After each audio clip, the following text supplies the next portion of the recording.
Hello everyone, I hope all are good at home. Now today we will start our next topic, that is relation between focal length and radius of curvature. Focal length और radius of curvature के बीच में क्या relation होता है, आज हम इसको start करते हैं. तो relation between focal length and radius of curvature. तो कैसे इन दोनों के बीच में रिलेशन होता है, क्या इन दोनों के बीच में रिलेशन होता है वो देखते हैं. तो सबसे पहले हमने एक कॉन्केव मिरर लिया. इस कॉन्केव मिरर के पॉइंट्स हमने मार्क कर लिए. Late this be the focus and let this be the centre of curvature. ये पॉइंट क्या होता है, पोल. ये पॉइंट क्या होता है, पोल. ये सब हमने इसके अंदर मार्क कर लिया. मार्क करने के बाद हमने क्या एज्यूम किया कि एक लाइट रे इंफिनिटी से आ रही थी जो पैरेलल है. पैरेलल लाइट रे फोकस से पास होगी रिफ्लेक्शन के बाद में. तो ये लाइट रे कहाँ से पास हो गई, फोकस से पास हो गई रिफ्लेक्शन के बाद में. ये पॉइंट हमारा कौन सा है, पॉइंट ऑफ फोकस. और एक लाइन हमने सेंटर ऑफ कर्वेचर से पास की, तो ये सेंटर ऑफ कर्वेचर से पास हो गई. अब हमें पता है कि सेंटर ऑफ कर्वेचर से अगर कोई लाइन पास होती है तो वो उसी एंगल पे वापस आ जाती है. यानी ये इस डायरेक्शन में गई तो वापस भी इसी डायरेक्शन में आ गई. हमने दो रूल्स यहाँ पे लिए इमेज फॉर्मेशन के. एक कौन सा लिया, जब कोई लाइट रे सेंटर ऑफ कर्वेचर से पास होती है तो कहाँ से निकलती है, उसी पॉइंट से वापस निकलती है बिना किसी डिफ्लेक्शन के, बिना किसी रिफ्लेक्शन के. और दूसरा, जब कोई लाइट रे फोकस जब प्रिंसिपल एक्सिस से पैरेलल आती है तो वो क्या चली जाती है, वो फोकस से पास हो जाती है रिफ्लेक्शन के बाद में. ये दोनों रूल्स हमने देखे. अब देखिए यहाँ पर हमने क्या अज्यूम किया कि ये जो एंगल है ये कितना है, थीटा है. ये एंगल कितना है, थीटा. तो ये एंगल जब थीटा है तो ये क्या बन रहा है, एक जेड बन रहा है. तो ये एंगल पे कितना होगा, थीटा होगा. ये एंगल पे कितना होगा, थीटा. अब क्योंकि ये डिस्टेंस और ये डिस्टेंस, ये एंगल भी क्या होगा, थीटा. क्यों, क्योंकि सेंटर ऑफ कर्वेचर पे जब कोई लाइट रे पास होती है तो उतने ही एंगल से वापस चली जाती है. तो ये एंगल थीटा हो गया. तो ये एंगल कितना आएगा, 2 थीटा. ये एंगल कितना आएगा, 2 थीटा. हमने इन सभी एंगल्स को क्या किया, मार्क कि फोकस पे कितने एंगल पे थी, 2 थीटा पे, यहाँ से पास हुई. फिर सेंटर ऑफ कर्वेचर से जो लाइन हुई उन्होंने उन दोनों को दो इक्वल पार्ट्स में डिवाइड कर दिया, थीटा एंड थीटा. और एक परपेंडिकुलर हमने यहाँ से ड्रॉ कर दिया. Let this point be N. ये पॉइंट कौन सा है, एन. और let this point be A. ये पॉइंट कौन सा है, ए. इन सभी पॉइंट्स को हमने इस तरह से मार्क किया. क्यों मार्क किया वो अभी पता चल जाएगा. जो पॉइंट हमारे पास एन और पी है, जो पॉइंट हमारे पास क्या है, एन और पी, ये दोनों पॉइंट्स क्या है, बहुत पास में है. ये दोनों पॉइंट्स क्या है, बहुत पास में. तो हम क्या अज्यूम कर सकते हैं, हम अज्यूम कर सकते हैं कि ये दोनों पॉइंट कोइंसाइड कर रहे हैं. ये दोनों पॉइंट क्या कर रहे हैं, कोइंसाइड. जब ये दोनों पॉइंट कोइंसाइड करेंगे तो क्या होगा, जो डिस्टेंस PF है वो किसके इक्वल होगा, NF के.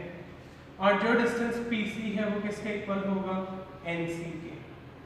क्यों, क्योंकि दोनों पॉइंट्स बहुत पास में दोनों क्या कर रहे हैं, कोइंसाइड कर रहे हैं. ये हमने अज्यूम कर लिया. ये अज्यूम करने के बाद अब हमारे पास दो ट्राइंगल्स बन रहे हैं. एक ट्राइंगल बन रहा है हमारे पास, late ANF.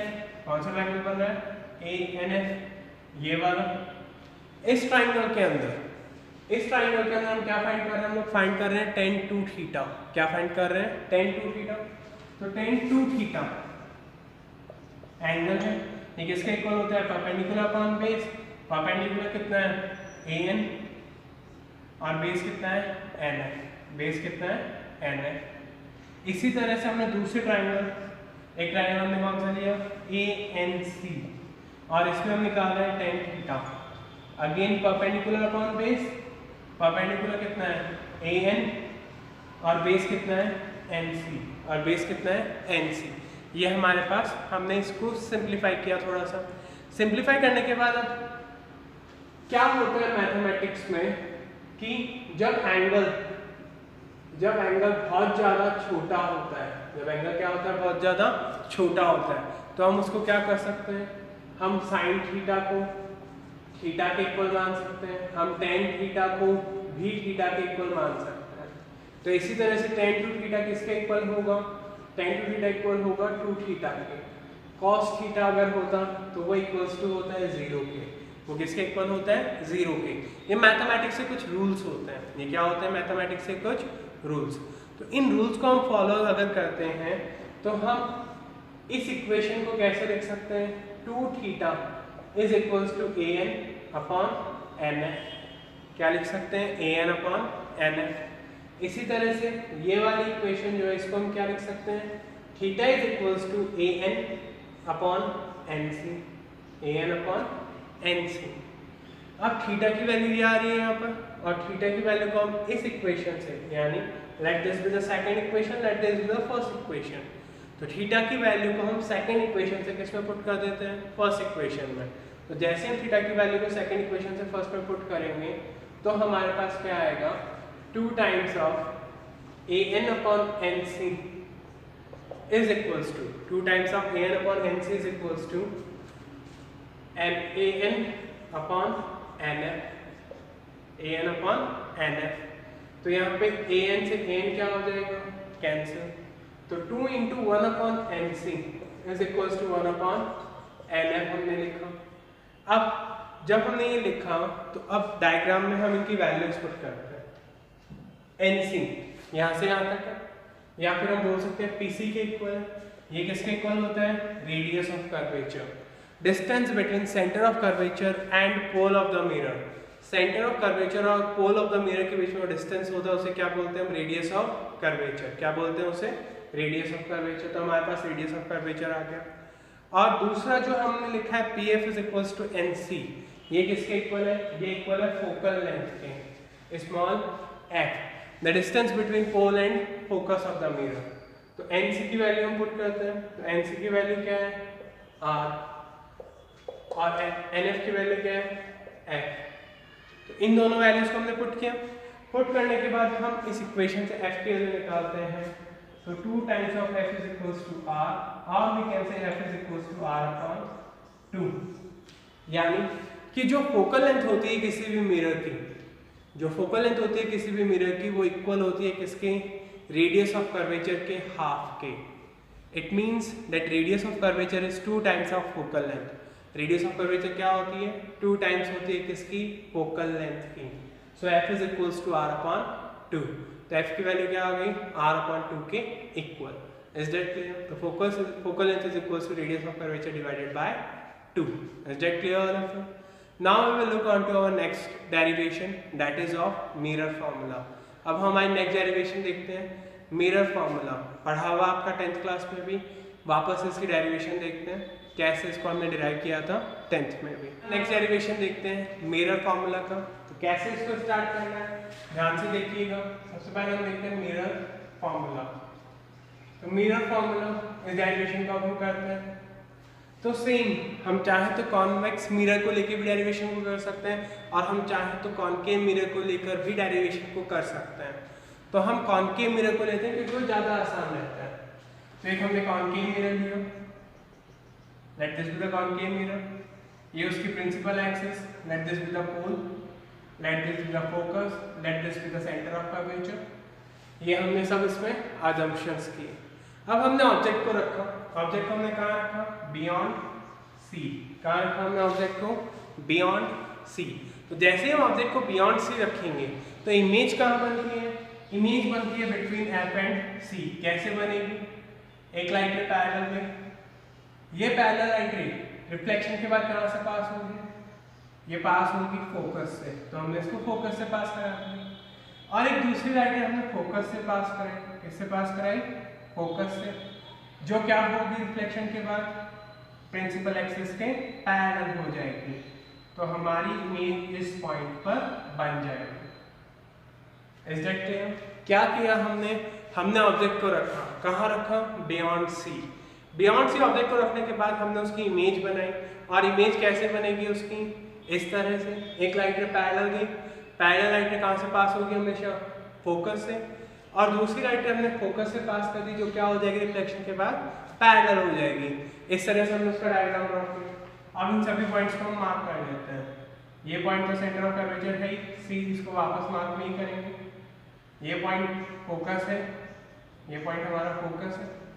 Late this point be A, B, C हमने मार्क कर रखा है। Let this point be D, let this point be E, F हमने मार्क कर रखा है। Let this be G and let this point be H. ये सारे पॉइंट हमने मार्क कर लिए। अब इन सभी पॉइंट्स को मार्क करने के लिए हमने सिर्फ हमारी अल्फाबेट को यूज किया। अब यहाँ पे हमें क्या ध्यान रखना है कि जो इस मिरर का एपर्चर है, एपर्चर याद है, रिफ्लेक्टिंग सरफेस, वो बहुत लार्ज है। बहुत क्या है? लार्ज है। जब ये बहुत लार्ज होगा तो क्या होगा कि ये एंगल भी 90 डिग्री होगा और ये एंगल भी कितना होगा? 90 डिग्री। एपर्चर जैसे जैसे बढ़ता जाएगा तो स्फीयर एक सीधा, अगर इस तरह से स्फीयर है तो ये इस तरह से सीधा दिखने लगेगा। एपर्चर अगर हम इंक्रीज कर देंगे तो क्या अज्यूम करना है हमें कि इसका एपर्चर क्या है? बहुत बड़ा है। और जब एपर्चर बहुत बड़ा होगा तो मिरर किस तरह हो जाएगा? इस तरह से सीधा हो जाएगा। तो ये हमने इसमें अज्यूम कर लिया। तो ये 90 डिग्री का एंगल हो गया। ये वाला जो एंगल है ये इस एंगल के क्या होगा? इक्वल, क्योंकि वर्टिकली अपोजिट एंगल है। और इसी तरह से ये वाला एंगल इस एंगल के क्या होगा? इक्वल होगा, क्योंकि ये भी क्या है? वर्टिकली अपोजिट एंगल है। तो हमने इन एंगल्स को भी मार्क कर लिया। अब डायग्राम में देखते हैं पी एफ, पी से लेकर एफ तक के डिस्टेंस किसके इक्वल है? फोकल लेंथ के। किसके इक्वल है? Focal length. फिर P से लेकर A तक और H से लेकर B तक, ये दोनों डिस्टेंस इक्वल है क्योंकि अपर्चर क्या है? बहुत बड़ा। इसी तरह से P से लेकर D तक और G से लेकर E तक और G से लेकर E तक, ये डिस्टेंस भी क्या है? बहुत इक्वल है। क्यों? अपर्चर बहुत बड़ा है। तो हमने इस तरह से इनको अज्यूम कर लिया। अब PA, P से लेकर A तक, A यहाँ पर है, तो इन दोनों पॉइंट्स तक ये जो डिस्टेंस हमारे पास है ये किसको रिप्रेजेंट करती है? रिप्रेजेंट करती है ऑब्जेक्ट डिस्टेंस को। किसको रिप्रेजेंट करती है? Object distance. और ऑब्जेक्ट डिस्टेंस को हम किससे रिप्रेजेंट करते हैं? ऑब्जेक्ट की डिस्टेंस को हम रिप्रेजेंट करते हैं U से। किससे रिप्रेजेंट करते हैं? U से। और जो हमारे पास डिस्टेंस है PD और GE, ये किसके इक्वल होती हैं? ये इक्वल होती हैं इमेज डिस्टेंस के। इसको हम किससे रिप्रेजेंट करेंगे? V से। किससे रिप्रेजेंट करेंगे? V से। हमेशा ऑब्जेक्ट डिस्टेंस को हम हमेशा V से U से रिप्रेजेंट करेंगे और इमेज डिस्टेंस को हमेशा V से रिप्रेजेंट करेंगे। इस तरह से हम इनको क्या करते हैं? रिप्रेजेंट करते हैं। क्लियर है यहाँ तक? अब आगे ये डिस्टेंस इमेज डिस्टेंस है, ये V के इक्वल है, ये डिस्टेंस F है। तो ये बची हुई डिस्टेंस, ये वाली डिस्टेंस है F और D के बीच में। तो F और D के बीच में डिस्टेंस क्या होगी? ये पूरी डिस्टेंस V है, ये F है, तो ये कितनी बचेगी? V minus F। इसी तरह से हमने F A निकाली, AF, ये पूरी U है, ये F है, तो ये क्या होगी? ये इक्वल्स टू होगी U माइनस F। ये सारी डिस्टेंसेस हमने निकाल लिया और मार्क कर ली डायग्राम से। अभी तक सिर्फ हमने डायग्राम को सॉल्व किया। अब हम हमारा मेन वर्क स्टार्ट करते हैं। मेन वर्क क्या है इसमें? सिमिलरिटी प्रूव करना। इसको प्रूव करना है हमें, सिमिलरिटी को। तो सिमिलर ट्राइंगल्स, हमने दो ट्राइंगल सेलेक्ट करने हैं। तो दो ट्राइंगल हम कौन सा सेलेक्ट करेंगे जिसमें एटलीस्ट दो एंगल इक्वल हो, सिमिलरिटी का क्राइटेरिया फुलफिल कर रहे हो। तो हमने एक ट्राइंगल तो लिया, जैसे एक ट्राइंगल हमने लिया EDF। कौन सा ट्राइंगल लिया? EDF। और दूसरा ट्राइंगल हमने कौन सा लिया? EDF हमने लिया। तो दूसरा ट्राइंगल हम कौन सा लेंगे? HPF। कौन सा ट्राइंगल लिया हमने? HP और F। कैसे लिया? देखो यहाँ पर H और E, यहाँ पे कोई एंगल नहीं बन रहा, फिर D पे 90 डिग्री बन रहा है और P पे भी 90 डिग्री बन रहा है, और फोकस पे जो दोनों एंगल है वो क्या है? इक्वल है। तो हम क्या लिख सकते हैं यहाँ पर कि जो एंगल हमारे पास EDF है, जो एंगल हमारे पास EDF है वो किसके इक्वल है? एंगल HPF के। और दूसरी चीज हम क्या लिख सकते हैं कि जो एंगल हमारे पास DFE है वो किसके इक्वल है? DFE किसके इक्वल है? PFH के। वो किसके इक्वल है? PFH के। तो दो एंगल हमारे पास इक्वल है। कितने एंगल इक्वल है? दो। और अगर दो ट्राइंगल्स में दो एंगल इक्वल होते हैं तो वो ट्राइंगल्स क्या होते हैं, सिमिलर होते हैं बाय डबल ए क्राइटेरिया। तो ये दोनों ट्राइंगल्स क्या होंगे, similar. So triangle EDF is similar to triangle HPF। और अगर ट्राइंगल्स सिमिलर होते हैं, ट्राइंगल्स क्या होते हैं, सिमिलर होते हैं, तो उनकी साइड्स हम प्रपोर्शन के अंदर लिख सकते हैं। किसके अंदर लिख सकते हैं, प्रपोर्शन के अंदर। तो कैसे लिखेंगे इसकी साइड्स को, ED upon HP is equals to DF upon PF is equals to EF upon HF। तो इस तरह से हमने लिखा। अब इनमें जो जो साइड्स हमें पता है, हमें एक तो पता है FD या DF जो कितना है, V माइनस है, और एक हमें पता है कौन सी साइड, PF। PF कितना है, F के इक्वल। हमने ये लिखा। ये इक्वेशन कौन सी आ गई हमारे पास, फर्स्ट। इसी तरह से हमने दूसरे ट्राइंगल को देखा, दूसरे पेयर को देखा। तो दूसरा पेयर इन दोनों ट्राइंगल्स का, तो ट्राइंगल PGF, ये वाला ट्राइंगल किसके सिमिलर हम लिख सकते हैं इसको, PGF किसके सिमिलर है, ये ABF के। किसके सिमिलर है, ABF। ये दोनों ट्राइंगल क्या है, सिमिलर है। क्यों सिमिलर है, अगेन बाय डबल ए से ही सिमिलर है, हम डायरेक्टली इसको सिमिलर लिख रहे हैं। तो जब ये दोनों ट्राइंगल सिमिलर है तो हम क्या लिख सकते हैं, PG upon AB is equals to GF upon BF is equals to PF upon AF। PF किसके इक्वल है, F के, और AF किसके इक्वल है, U माइनस F के। तो ये आ गया हमारे पास, ये हमारे पास सेकंड इक्वेशन आ गई। ये क्या आ गई हमारे पास, सेकंड इक्वेशन। सेकंड इक्वेशन आने के बाद में अब हम इन दोनों इक्वेशंस को कंपेयर करेंगे। सर कैसे कंपेयर करेंगे, हमने यहाँ पे लिखा PD is equals to GE। PD कहाँ पर है, PD दिखाई दे रहा है, P एंड D कहीं दिखाई नहीं दे रहा। P और HB, PA और HB ये भी हमें कहीं दिखाई नहीं दे रहा। तो ये दोनों इक्वेशंस को हम इक्वल कैसे करते हैं, तो इक्वल करने के लिए हमने क्या देखा यहाँ पर कि ये जो डिस्टेंस है GE, ये किसके इक्वल है, PD के। तो GE दिखाई दे रहा है, GE भी हमें दिखाई नहीं दे रहा। तो कैसे इसको चेक करेंगे, कोई भी एक रेशियो जो यहाँ पे सेम हो वो चेक करना है हमें। तो देखो जो AB है, AB ये दिखाई दे रहा है, AB किसके इक्वल है, AB is equals to HP। क्यों इक्वल है, क्योंकि ये दोनों लाइंस क्या है, पैरेलल है। तो AB किसके इक्वल है, HP के। तो AB और HP क्या हो गए, इक्वल हो गए। फिर PG किसके इक्वल है, PG इक्वल है DE के। तो PG किसके इक्वल हो गया, DE के। तो ये पार्ट और ये पार्ट अगर इक्वल है तो ये दोनों इक्वेशंस भी क्या होंगी, इक्वल होंगी। ये दोनों इक्वेशंस भी क्या होंगी, इक्वल। इन दोनों इक्वेशंस को हम इक्वेट कर देते हैं। तो 1 इज इक्वल्स टू 2। जब ये दोनों इक्वल होंगी तो V minus F upon F is equals to F upon U minus F। ये आ गया हमारे पास। अब इन्हें इक्वेशंस को हमें सॉल्व करना और मिरर फॉर्मूला डिराइव करना है। तो कैसे सॉल्व करेंगे, ये हमारे पास आ गया। इनको अब हम क्रॉस मल्टीप्लाई कर देते हैं। तो क्रॉस मल्टीप्लाई करेंगे तो ये इधर और इसको उधर। तो V minus F into U minus F is equals to F square. ये किसके इक्वल आ गया, F स्क्वायर के। यहाँ तक कोई प्रॉब्लम।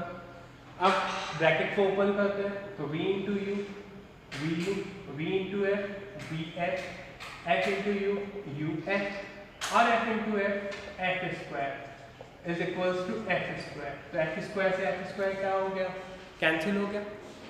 अब ये दोनों इधर नेगेटिव है, उधर जाएंगे तो पॉजिटिव। तो VU is equals to VF plus UF। तो UV is equals to VF plus UF। ये आ गया हमारा। अब हम इस इक्वेशन को डिवाइड कर रहे हैं। किससे डिवाइड कर रहे हैं, डिवाइडिंग दिस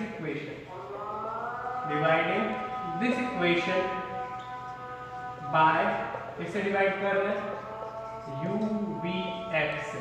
किससे डिवाइड कर रहे हैं, UV और F के प्रोडक्ट से।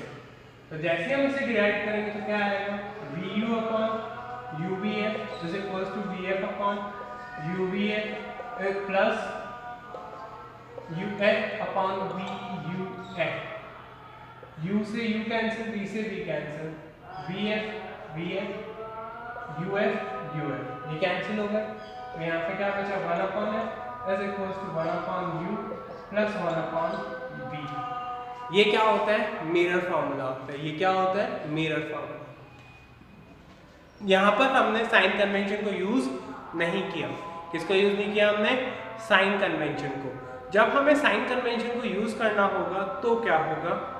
तो देखिए डायग्राम में, पोल से लेफ्ट हैंड है सब कुछ, तो लेफ्ट हैंड साइड सारी डिस्टेंस क्या होती है? नेगेटिव होती है। सारी डिस्टेंस क्या होती है? नेगेटिव। तो एक नेगेटिव यहाँ पे आएगा, एक नेगेटिव यहाँ पर और एक नेगेटिव यहाँ पर। तो -1 upon f is equals to -1 upon u -1 upon v।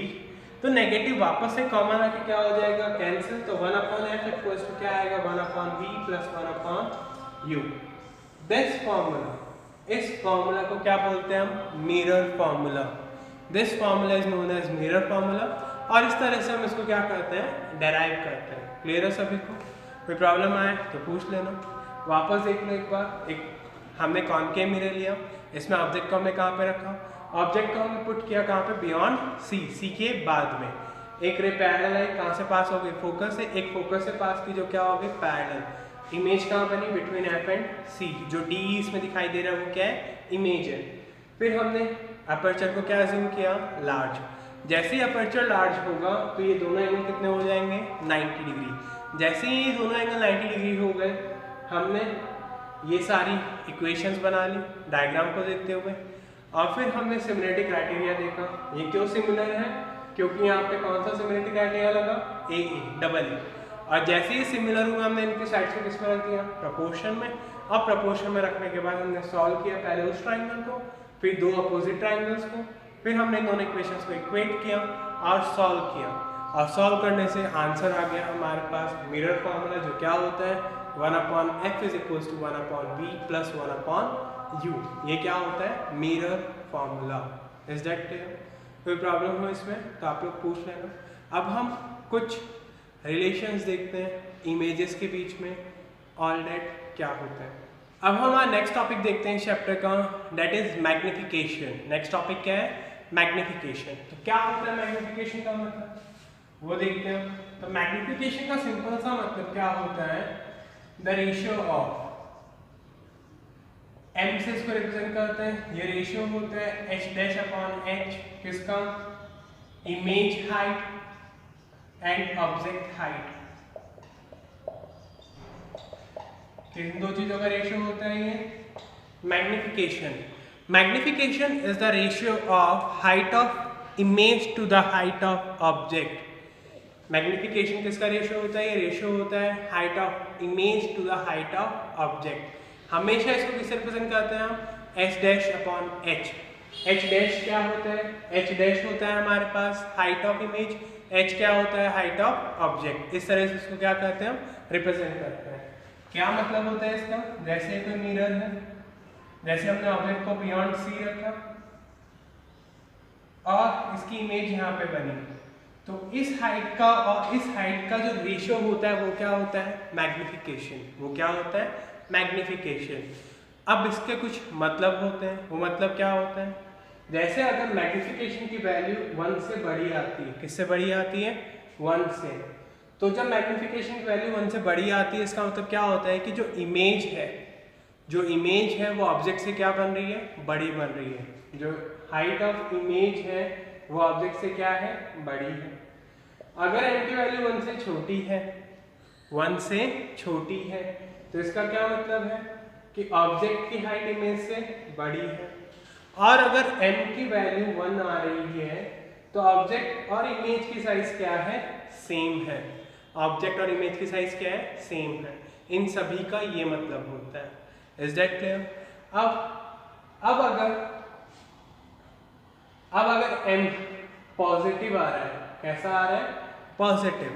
अगर m पॉजिटिव आता है तो इसका मतलब क्या है कि जो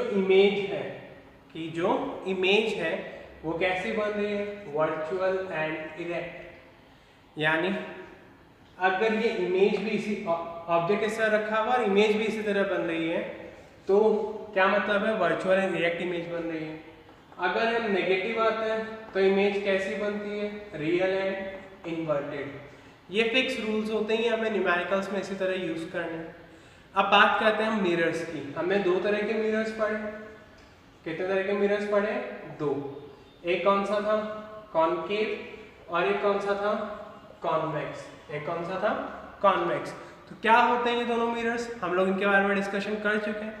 अब इनकी वैल्यूज पे बात करते हैं। सबसे पहले बात करते हैं ऑब्जेक्ट डिस्टेंस की। दोनों मिरर्स में, दोनों मिरर्स में ही हम ऑब्जेक्ट को किधर रखते हैं, लेफ्ट हैंड साइड। तो जब लेफ्ट हैंड साइड रख रहे हैं तो डिस्टेंस क्या होगी, नेगेटिव होगी। क्या होगी, नेगेटिव। बात करते हैं इमेज की।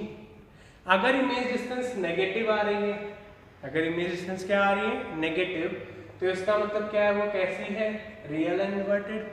बट अगर ये पॉजिटिव आ रही है तो इसका मतलब क्या है, कैसी बनी है इमेज, वर्चुअल एंड डायरेक्ट। इसी तरह से इधर अगर v नेगेटिव आ रहा है तो इमेज कैसी है, रियल एंड इन्वर्टेड, और v अगर पॉजिटिव है तो इमेज कैसी बन रही है, वर्चुअल एंड इरेक्ट। ये तो बात हुई इमेज डिस्टेंस की और ऑब्जेक्ट डिस्टेंस की। अब नेक्स्ट बात करते हैं हम फोकल लेंथ की। कॉनकेव का फोकल लेंथ हमेशा नेगेटिव होता है, always. Focal length concave mirror की हमेशा क्या होगी, नेगेटिव। बट कॉन्वेक्स की फोकल लेंथ हमेशा पॉजिटिव होगी। हमेशा क्या होगी, पॉजिटिव होगी। क्यों, जब हमने कॉन्वेक्स मिरर पढ़ा तो वो इस वाले हाफ से बना था। तो इस वाले हाफ से डिस्टेंस ये होगी, ये डिस्टेंस किधर है, राइट हैंड साइड, तो ये क्या होगी, पॉजिटिव। और कॉनकेव में इस वाले हाफ से बना था, यहाँ पे पोल था, तो ये डिस्टेंस क्या होगी, नेगेटिव, और ये क्या होगी, पॉजिटिव होगी। अब बात करते हैं हाइट ऑफ द इमेज की, h डैश। h डैश क्या होता है, h dash height of the image होती है। अगर ये नेगेटिव है तो इमेज कैसी बनेगी, रियल एंड इन्वर्टेड, और अगर ये पॉजिटिव है तो इमेज कैसी बनेगी, वर्चुअल एंड इरेक्ट। ये कैसी बनेगी, वर्चुअल एंड इरेक्ट। इसी तरह यहाँ पे h डैश अगर नेगेटिव है तो इमेज कैसी बनेगी, रियल एंड इन्वर्टेड, और अगर पॉजिटिव है तो कैसी बनेगी, वर्चुअल एंड इरेक्ट। तो कैसी बनेगी, वर्चुअल एंड इरेक्ट। इस तरह से इमेजेस का फॉर्मेशन होगा। जब भी हम न्यूमेरिकल को स्टार्ट करेंगे मिरर फार्मूला से रिगार्डिंग, या किसी भी फार्मूला के बेस्ड इस चैप्टर के, तो उनमें आपको सबसे पहले जो डाटाज है उनको ढंग से लिखना है। जैसे अगर गिवन है कि real and inverted image of an object is formed, तो रियल एंड इन्वर्टेड इमेज अगर ऑब्जेक्ट की बन रही है तो v हमेशा क्या आना चाहिए, नेगेटिव आना चाहिए। u हमेशा हम किस में यूज करेंगे, u हमेशा हम नेगेटिव यूज करेंगे। फोकल लेंथ कॉनकेव, अगर मिरर क्वेश्चन में गिवन है कि कॉनकेव मिरर है तो उसकी फोकल लेंथ क्या होगी, नेगेटिव। और अगर गिवन है कॉन्वेक्स मिरर है तो उसकी फोकल लेंथ क्या होगी, पॉजिटिव होगी। हमेशा इन चीज़ों का हमें क्वेश्चन को सॉल्व करते वक्त ध्यान रखना है। अगर इन चीज़ों को आपने भूल गए और एक छोटी सी प्लस माइनस की मिस्टेक अगर कर दी तो न्यूमेरिकल क्या हो जाएगा, गलत हो जाएगा। न्यूमेरिकल क्या हो जाएगा, गलत। तो इस चीज़ का हमें ध्यान रखना है। क्लियर है सबको यहाँ तक? तो आज की क्लास हम यहीं रोकते हैं। I hope all you have a good day. Thank you all.